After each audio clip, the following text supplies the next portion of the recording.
नमस्कार, मैं हूं रंजीत झा। गुजरात हाईकोर्ट में जस्टिस गीता गोपी ने खुद को राहुल गांधी मानहानि केस से अलग क्यों किया था, इस संबंध में एक चौंकाने वाली जानकारी भी अब सामने आ गई है। अब जब हम आपको यह जानकारी देंगे तो खुद तय कीजिएगा यह एक संयोग है या फिर दोबारा से एक प्रयोग है।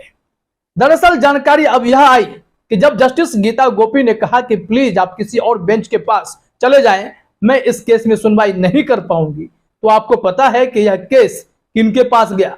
राहुल गांधी मामले में गुजरात हाईकोर्ट में सुनवाई आज भी हुई है और जो जज साहब इस केस की सुनवाई कर रहे हैं उनका नाम है जस्टिस हेमंत प्रक्षक। और इनके मामले में ही बड़ी दिलचस्प जानकारी सामने आई है। प्रधानमंत्री मोदी के काफी फेवरेट हैं। मोदी जब गुजरात में मुख्यमंत्री थे तब से ही वो सरकार के करीबी रहे, मोदी सत्ता के करीब रहे, सबके फेवरेट बने रहे।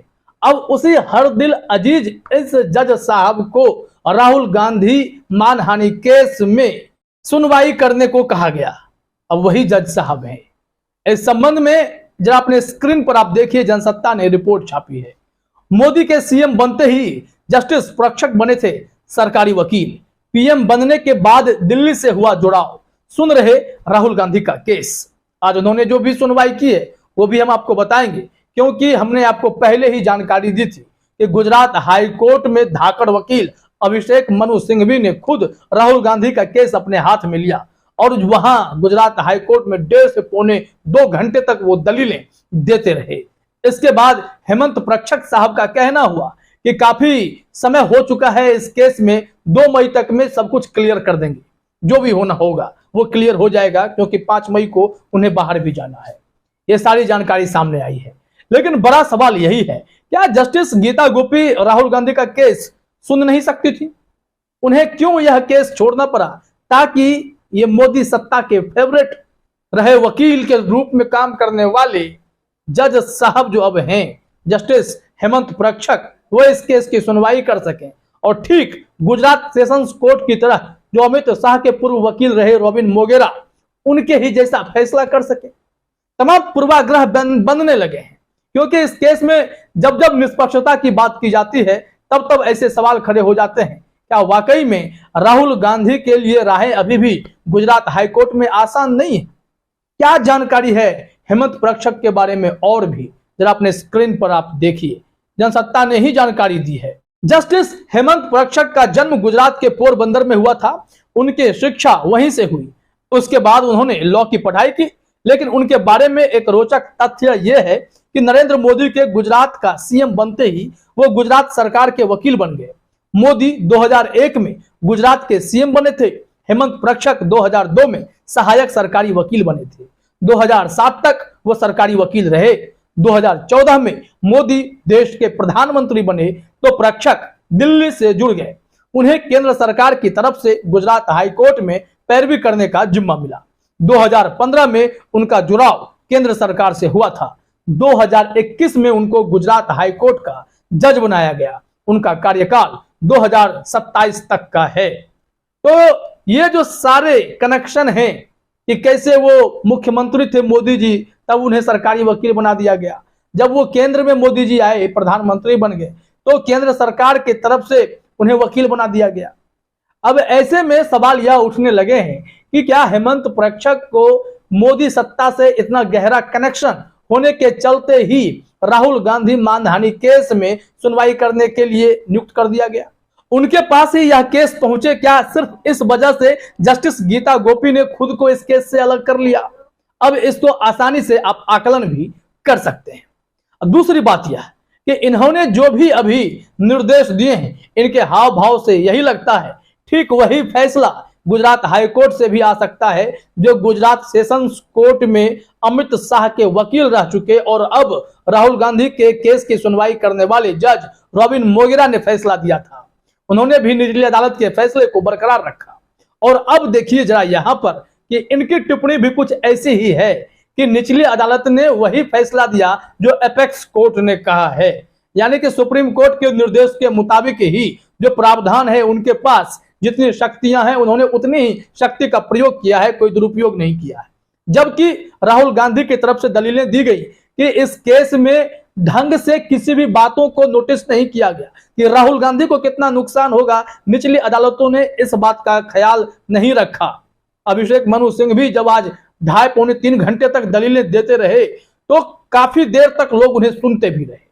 उनकी दलीलों में क्या सब शामिल था वो हम जरा आपको बताने वाले हैं। उन्होंने तो यहां तक कहा कि राहुल गांधी ने किसी का मर्डर नहीं किया है, जो उन्हें आपने इतनी बड़ी से बड़ी सजा दे दी है, वो भी सेलेक्टिव। उन्होंने जिनके जिनके नाम लिए ये सिर्फ उन्हीं के लिए फोकस्ड था। बावजूद इसके कोई और मोदी आकर केस करता है और राहुल गांधी को 2 साल की अधिकतम सजा सुना दी जाती है। नव भारत टाइम्स ने उम्मीदें भी जता दी हैं। डिफेमेशन केस, राहुल गांधी की अपील पर गुजरात हाईकोर्ट 2 मई को सुना सकता है फैसला। जानिए आज कोर्ट में क्या हुआ। तो कोर्ट में क्या हुआ वो हम आपको बताने जा रहे हैं। इसमें लिखा गया है कि मोदी सरनेम मानहानि केस में कांग्रेस नेता राहुल गांधी की अपील पर गुजरात हाईकोर्ट में सुनवाई हुई। हाईकोर्ट के जस्टिस हेमंत एम प्राक्षक की कोर्ट राहुल गांधी की तरफ से वरिष्ठ वकील अभिषेक मनु सिंघवी ने दलीलें रखी और सजा पर रोक की मांग की। सिंघवी ने करीब 1.25 घंटे तक दलीलें रखी तो राहुल गांधी पर मानहानि का केस करने वाले प्रदेश मोदी के वकीलों ने कुछ दस्तावेज देने के लिए समय की मांग की। इस पर जस्टिस हेमंत एम प्राक्षक ने कहा कोर्ट आखिरी सुनवाई करते हुए 2 मई को इस केस को खत्म करेंगे। उन्होंने पूर्णेश मोदी के वकीलों को सोमवार की शाम तक अपने दस्तावेज जमा करने के निर्देश दिए। इसके बाद जस्टिस हेमंत एम प्राक्षक ने कहा कि मामले की सुनवाई 2 मई को लंच के बाद 2:30 बजे होगी। कोर्ट में आखिरी दलीलें रखी जाएंगी और उसके बाद है उम्मीद कि उसी दिन फैसला भी आ सकता है, क्योंकि जस्टिस हेमंत एम प्राक्षक ने कहा कि वह और समय नहीं देंगे, वह उसी दिन इस केस से जुड़ी कार्यवाही को पूरा करेंगे। जस्टिस हेमंत एम प्राक्षक ने कहा कि 5 मई से वे बाहर जा रहे हैं, ऐसे में वह जल्द इसे खत्म करेंगे। अभिषेक मनु सिंघवी ने इसका स्वागत किया है। अभिषेक मनु सिंघवी ने कहा कि भाषण के मामले में 3 संभावनाएं होंगी। पहली, मैंने खुद भाषण सुना और मैं वहां था, इसलिए शिकायत दर्ज करता हूं। दूसरा यह हो सकता है कि एक रिपोर्टर इसमें शामिल हो और एक कहानी दर्ज करे, वह गवाही दे सकता है, या अंत में कोई अन्य व्यक्ति जो कार्यक्रम में शामिल हुआ हो भाषण को प्रमाणित कर सकता है। इस मामले में मौजूद गवाहों में से कोई भी उपरोक्त 3 श्रेणियों में से नहीं है। अभिषेक मनु सिंघवी ने वहां पर दलील दी। कुछ पॉइंट्स हाईलाइटेड हैं, वही पॉइंट्स मैं आपको बता रहा हूं कि सार्वजनिक जीवन में लोगों के लिए सबसे महत्वपूर्ण गुण मोटी चमड़ी है। यह उनके लिए सर्वोत्तम गुण है। यह सार्वजनिक जीवन में उन लोगों के लिए बहुत उपयोगी गुण है। अति संवेदनशील होना आत्म विनाशकारी है। अभिषेक मनु सिंघवी ने राहुल गांधी की तरफ से वहां पर दलीलें पेश की। राहुल गांधी के वकील अभिषेक मनु सिंघवी ने जज साहब के सामने यहां तक कहा कि नीरव मोदी हो, ललित मोदी हो या विजय माल्या हो, ये किसी जाति से नहीं आते। अभिषेक मनु सिंघवी ने सूरत मजिस्ट्रेट के सामने पेश किया गया पूर्णेश मोदी का बयान भी पढ़ा और सवाल उठाते हुए कहा, नीरव मोदी, ललित मोदी या विजय माल्या किसी जाति से नहीं आते हैं, तो शिकायतकर्ता की भावनाएं कैसे आहत हुई? मोदी सरनेम कई जातियों में आता है, उपनाम मोदी कई जातियों और समुदाय में पाया जाता है। शिकायतकर्ता ने कैसे तय किया कि राहुल गांधी ने केवल उन्हीं के बारे में बात की है? यहाँ तो ऐसी ऐसी बातें अभिषेक मनु सिंघवी ने जज साहब के सामने रखी हैं कि पूर्णेश मोदी के वकील की बोलती बंद थी। अभिषेक मनु सिंघवी ने यहाँ तक कहा कि आपने व्हाट्सएप क्लिप के आधार पर समन जारी करवा दिया, ये कैसे संभव है? ये निचली अदालत तो व्हाट्सएप के क्लिप के आधार पर समन जारी करने लगेगी, ना कोई अखबार की कॉपी, ना कोई पेन ड्राइव, ना सबूत, और उसी के आधार पर व्हाट्सएप में तो हजारों मैसेज आते हैं। इसका मतलब क्या है कि आप राहुल गांधी पर इस तरीके से कार्रवाई कर देंगे? उन्होंने यहां तक कहा है कि राहुल गांधी ने किसी का मर्डर नहीं किया, फिर इतनी बड़ी सजा उन्हें दे रहे हैं। क्या आपको पता नहीं है कि ऐसी सजा देने से उनके कैरियर को खतरा है, उनको कितना बड़ा नुकसान होगा? वो आने वाले 8-10 साल तक चुनाव नहीं लड़ पाएंगे। क्या इन सारे नियमों को ताक पर रखा गया है? अभिषेक मनु सिंघवी के दलीलों को घंटों सुनने के बाद जस्टिस एम प्राक्षक ने यहां तक कहा है कि अब 2 मई को इस मामले में हम निपटारा कर देंगे। 5 मई को मुझे भारत से बाहर जाना है। क्या उनके हक में फैसला आएगा? दोनों भाव प्रकट हो रहे हैं। पहला भाव तो यही, क्योंकि जस्टिस गीता गोपी ने यह केस छोड़ दिया तो यह केस अब जस्टिस हेमंत एम प्राक्षक के पास आया।